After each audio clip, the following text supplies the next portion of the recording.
नमस्कार. आज मी घरी गोडा मसाला बनवतेय. त्यासाठी लागणारे साहित्य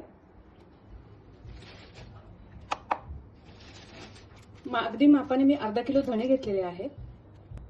तमालपत्र 10 ग्रॅम, मसाला वेलची 10 ग्रॅम, दगडफूल 10 ग्रॅम, जायपत्री 10 ग्रॅम, मिरे 10 ग्रॅम, शहाजिरे 10 ग्रॅम, लवंग 10 ग्रॅम, दालचिनी 10 ग्रॅम, नागकेशर 20 ग्रॅम, चक्रीफूल 10 ग्रॅम, गोड जिरं आतपाव, तीळ आतपाव, सुकं खोबरं 300 ग्रॅम. लवंग आणि नागकेशर ह्यात थोडाफार फरक आहे, तुम्ही पाहू शकता.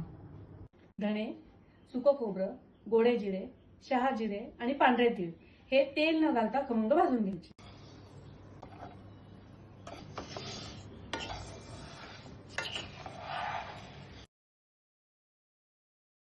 हे बघा, अगदी एवढंच तेल घेतलेलं आहे.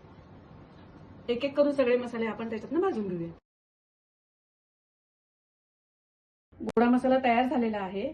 सुकं खोबरं सोडल्यास बाकी सगळे जिन्नस मी मिक्सर मधनं फिरवून घेतलेले आहेत. मीठ ऍड करूया आणि सुकं खोबरं.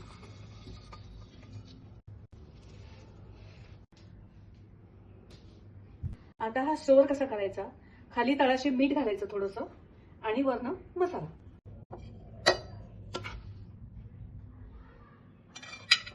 मीठ आणि पूर्ण वरतून सुद्धा थोडंसं मीठ घालायचं आहे.